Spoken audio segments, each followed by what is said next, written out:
आपण पाहत आहात जनता न्यूज एक्सप्रेस। सुरभि श्याम गौशाला भगवती सेवा समिति रजिक द्वारा आयोजित श्रीमद् भागवत कथा एवं 108 मूल पारायण कथा वाचन 15 मई से 21 मई तक मुंबई में बोरिवली के माहेश्वरी प्लाट योगी नगर में होना सुनिश्चित है। श्रीमद् भागवत कथा धर्म के ज्ञान और मूल्यों को पीढ़ी दर पीढ़ी आगे बढ़ाने में मदद करती है। मानव सेवा और गौ सेवा संस्था का मुख्य उद्देश्य है प्रेम पूर्ण वातावरण सभी जगह निर्मित करना है। इस कार्यक्रम की विस्तार से जानकारी प्रेस कॉन्फ्रेंस में श्री बलमुकुंद गट्टानी, श्री इंदल सिंह, श्री ऋषिकेश दुबे एवं स्थानीय संस्था योगेश्वर धाम मंदिर योगी नगर के प्रमुख दृष्टि श्री रामेश्वर डागा एवं श्री विवेनी फाउंडेशन के संयोजक श्री अभिषेक जाजू इन्होंने दी। ये जो कार्यक्रम है श्रीमद् भागवत कथा ज्ञान यज्ञ सप्ताह और 108 मूल पोथी पारायण भागवत कथा के साथ साथ 108 पोथियों का भी पूरा अष्टोत्तर पूरा जो 18,000 श्लोक है उसका पूरा पारायण होगा 108 ब्राह्मणों के। ठीक है। और साथ ही साथ यहाँ पर लगभग 300 संत ब्राह्मण उपस्थित रहेंगे और ये कथा अनंत सिंह विभूषी श्रीमद जगत गुरु द्वाराचार्य श्री अग्रपीठाधीश्वर एवं मलुक पीठाधीश्वर स्वामी राजेंद्र दास देवाचार्य जी महाराज की कृपा पात्र शिष्य श्री अनंतानंद दास जी महाराज का और इसका आयोजन सुरभि श्याम गौशाला भगवती सेवा समिति जो कि गोवर्धन वृंदावन गोवर्धन में इसका संचालन होता है और इस समिति के माध्यम से लगभग 14-15 हजार गोवंश का सेवाएं सुचारू रूप से चल रही है। ऐसे गोवंश जो या तो एक्सीडेंट में घायल हो गए हैं या फिर रोड में घूम रहे हैं या किसी ने मार दिया है, कहीं से क्षतिग्रस्त है या फिर कुछ लोग उनका व्यापार भी करते हैं, ट्रकों में ले जाकर ये वो सारी चीजें अगर उनको पकड़ा जाता है तो उनकी सेवाएं इस आश्रम के द्वारा इस ट्रस्ट के द्वारा होती है। सर खाली गाय की सेवा नहीं, जो नंदी होते हैं ना, तो पहले के समय में क्या था, अभी आज से 15-20 साल पहले तो लोग कृषि वगैरह में उनका उपयोग लेते थे, लेकिन अभी उपयोग नहीं होने के कारण उनको लोग अपने घरों से निष्कासित कर दिए। तो ऐसे गोवंश का भी हमारे गौशाला में सारी चीजें होती हैं और इस कथा का मुख्य उद्देश्य है कि गौ सेवा से सबको जोड़ो। और इस कथा में पूज्य मलुक वाले महाराज का भी आने का है संभव है और अनंत श्री विभूषी श्रीमद जगत गुरु द्वारका शारदा पीठाधीश्वर सदानंद सरस्वती जी महाराज का भी यहाँ आना सुनियोजित है। और इस कथा में एक दिन के लिए पूज्य बागेश्वर वाले महाराज श्री धीरेन्द्र कृष्ण शास्त्री जी पधारेंगे और एक दिन श्री अनिरुद्धाचार्य जी गोपाल आश्रम संचालित है जहाँ पर हजारों वृद्ध माताओं की सेवा नित्य करती चल रही है, वो भी यहाँ एक दिन के लिए पधारेंगे। और संत दिग्विजय राम जो अंतरराष्ट्रीय राम सनेह संप्रदाय के संत हैं वो भी एक दिन यहाँ पर पधारेंगे।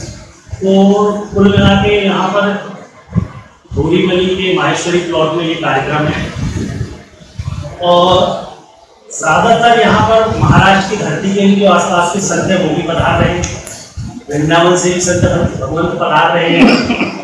तो कुल मिला के इस कार्यक्रम का उद्देश्य यही श्रीमद् भागवत कथा के माध्यम से जन जन तक शांति व्यवस्थाएं कायम करना और धर्म को सही तरीके से सुनियोजित तरीके से आम जन तक लेकर आना जो सच्चाई है। ऐसे मनगढ़ंत कोई भी किसी भी प्रकार के कोई भी चीज़ इसमें नहीं की जा रही है, इसमें शास्त्र के विरुद्ध किसी भी प्रकार का कोई कार्य नहीं किया जा रहा है। इसमें शास्त्र के आधार पर ये वैदिक परंपरा से या अनुष्ठान ये कथा मात्र में ये अनुष्ठान है। तो आप सभी से हमारा यही निवेदन है कि इस कथा की जानकारी आप ज़्यादा से ज़्यादा लोगों तक कैसे पहुँचे, इसमें आप हमारा सहयोग करें, यही आप लोगों से बात करें। इससे पहले ऐसा प्रोग्राम आपकी संस्था के माध्यम से कितनी बार हुआ है? महाराज जी नृत्य प्रति होते रहते हैं, वृंदावन में होते हैं, आगरा में होते हैं, यूपी में होते हैं, महाराष्ट्र में भी होते हैं, मुंबई में दूसरा कार्यक्रम है, पिछली बार ये प्रेमपुरी आश्रम में हुआ था 19 अप्रैल से 22 हो गया, 3 दिन का था, जिसमें भक्तमाल का था।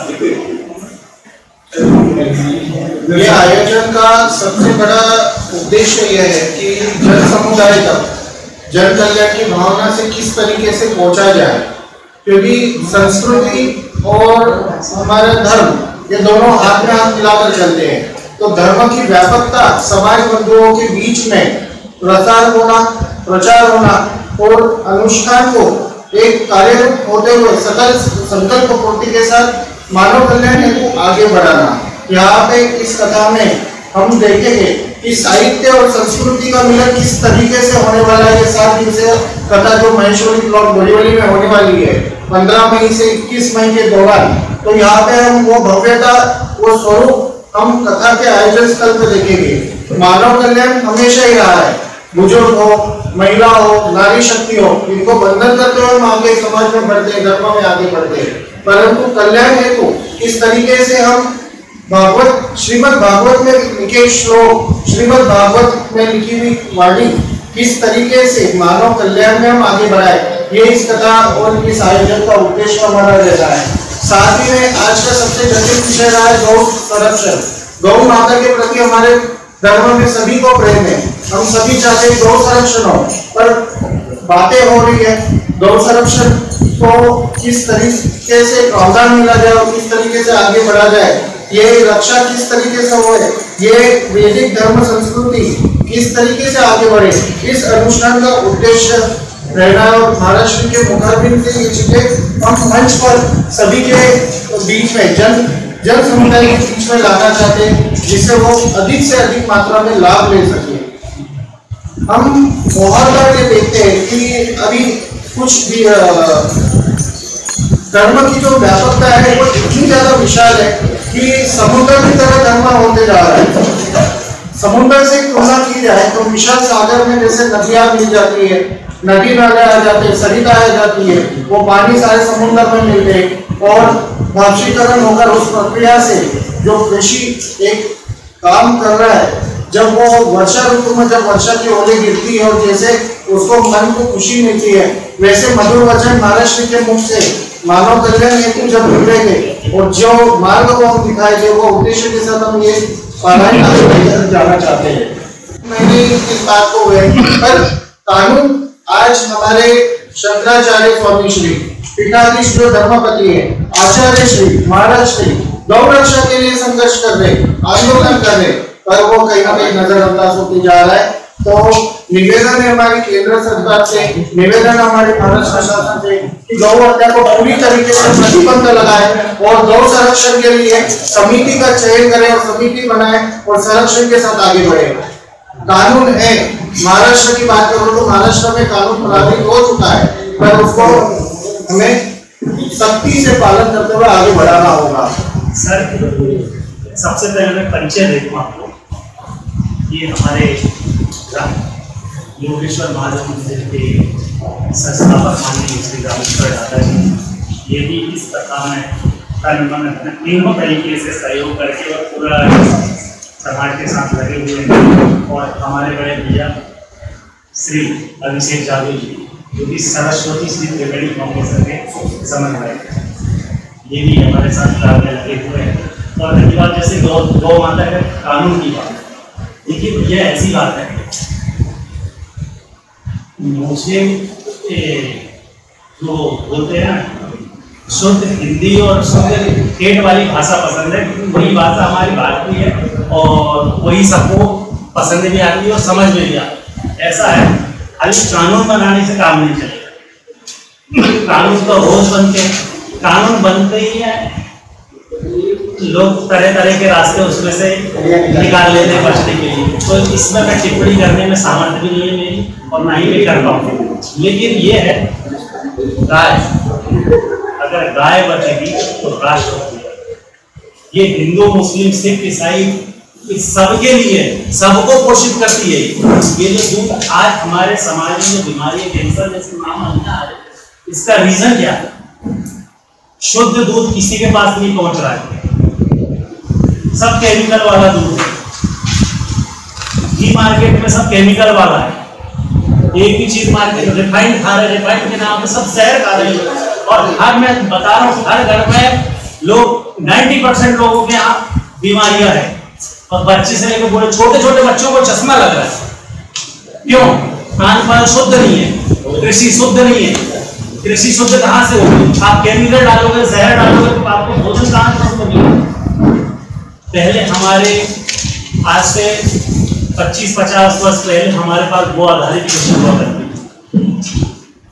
हर घर में, किसानों के घर में गाय होती थी, हर घर में दूध होता था, घी होता था, छाछ होती थी, मक्खन होता था,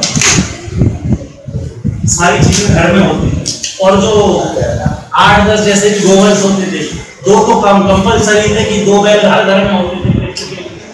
आपका जो गोवंश का श्रम चला है, कहाँ पे है, कितने उधर गाय है, कितने बैल है, नंदी बैल है, का संस्कृत बता दो। हमारे वृंदावन और गोवर्धन और जड़पुर गोदाम, ऐसे सारी जगह मिला के लगभग 15-16 हजार गोवंश है, जिसमें 5-6 हजार नंदी गोवंश है और बाकी गाय है। और गाय भी ऐसी है जो कहीं एक्सीडेंट से लाई गई है या किसी के द्वारा छुड़ाई गई है, जो कसाई लोग आजकल लेकर जाते हैं ना, उनके द्वारा छुड़ाई गई है, या फिर रोड में छोड़ दी गई है किसान के द्वारा, है ना।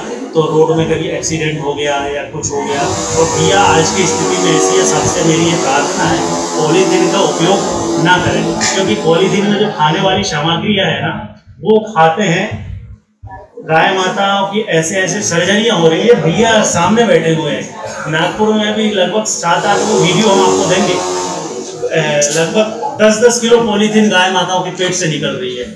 बहुत दुर्दशा है।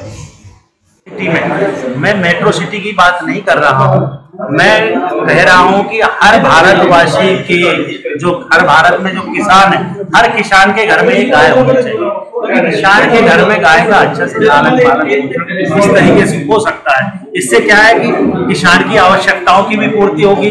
गाय रहेंगी उसके घर में तो गोबर गौमूत्र से जो खाद वगैरह निकलेंगे, खाद का निर्माण वो अपने करके अपने खेतों में डाल सकते हैं। दूध का इस्तेमाल करके अपना बच्चों को पिला सकते हैं, जो छोटे छोटे बच्चे होते हैं। आजकल देखिए मार्केट में सब पाउडर वाले दूध है, केमिकल वाला दूध आ रहा है। कौन कह सकता है कि भाई साहब, चलो मैं मान गया किसी का भी दूध हो, एक्सेप्टेबल है, ठीक है कि दूध चाहिए, लेकिन वो दूध अगर कृत्रिम तरीके से बन रहा हो, जहर से मिल रहा हो, केमिकल युक्त बन रहा हो, आप ही बताइए कि ये दूध पीने लायक है? कुछ दिन पहले बच्चू कडू आमदार जो थे, उन्होंने ये सवाल सदन में उठाया था कि जब मुंबई को 100% दूध की जरूरत है तो आता है सिर्फ 40%, बाकी का 60% कहाँ से आता है? आप ही बताइए ना। गोवंश कितने हमारे भारत देश में, कितने पशु है, कितने गौ माताएं हैं, और दूध देखिए आजकल अगर आपको चाहिए, अमूल फैक्ट्री वाले तो बोलते हैं भैया कि 2 घंटा पहले आप हमें बता दीजिए कितना दूध चाहिए, 1000 किलो, 2000 किलो, 10,000 किलो प्रोवाइड कराते हैं। कहाँ से आता है वो दूध? आप खुद सोचिए, मुझे बताने की जरूरत नहीं है। आप इस पर कुछ एक्शन लेंगे? गोवंश आपका जो चल रहा है उसके माध्यम से हम एक्शन कुछ नहीं लेंगे। हमारा उद्देश्य गाय बचेगी, राष्ट्र बचेगा। और राष्ट्र कैसे बचेगा, मैं एक शब्द में, एक लाइन में आपको बता रहा हूँ। आज जो स्थिति फैली हुई है, छोटे छोटे बच्चों को जो चश्मा लग रहे हैं, बड़ी बड़ी, मैं तो यूथ बच्चों को, किसी को भी शुगर हो जा रही है, ब्लड प्रेशर हाई हो जा रहा है, और कैंसर तो आज हर चौथे आदमी को कैंसर, बुखार के जैसे हो रहा था हर घर में, जैसे पहले बुखार होता था आजकल कैंसर हो रहा है। कैंसर कहाँ से हो रहा है? ये जो केमिकल वाली जो मिलावटी चीज है। बस अगर गाय बचा लेंगे तो दूध अच्छा आएगा, किसान का अनाज शुद्ध होगा, जो आज ऑर्गेनिक कह रहे हैं शुद्ध मिलेगा, तो फिर कैंसर की बीमारी जैसे कोई भी बीमारी नहीं रह जाएगी, कैंसर की कोई भी बीमारी नहीं रह जाएगी। मैं प्रैक्टिकल बता रहा हूँ। कोरोना के समय में ये प्रैक्टिकल है और मेरे पास प्रमाण भी है सारी चीजों का। फर्स्ट फेज में कोविड से पूरी दुनिया त्राही थी। हमारे वृंदावन में एक भी कोरोना पेशेंट नहीं था। उसका मूल उद्देश्य यह था कि ये जो गाय जो गौमूत्र और गोबर, ठीक है, इनको मिक्स करके, ठीक है, इनको मिक्स करके इनको निचोड़ के जो जल बनता है, इनको फिर वाष्पीकरण के माध्यम से जो बनता है ना, वाष्पीकरण के मटके में पैक करके उसको बॉईल करके और जो भाप आती है उसका जो अर्क निकलता है, वो अर्क जो भी लेगा, मैं बता रहा हूँ, गौमूत्र अर्क जो भी लेगा जीवन में कोई बीमारी नहीं हो, कैंसर हो, दमा हो, बीपी हो, शुगर हो, एसिडिटी हो, कोई भी किसी भी प्रकार की बीमारी नहीं रह जाएगी। आज देख रहे हैं हर किसी आदमी का पेट निकला हुआ है, ये खान पान की भी सारी चीज है, और वो जो है ना अर्क जो है ना, वो जहर को भी मारने की क्षमता रखता है। अचूक बातम्या, निपक्षपाती विचार, अन्यायाविरुद्ध वाचा फोडणारे परखड विचारांचे सार्वभौम दैनिक प्रजासत्ताक जनता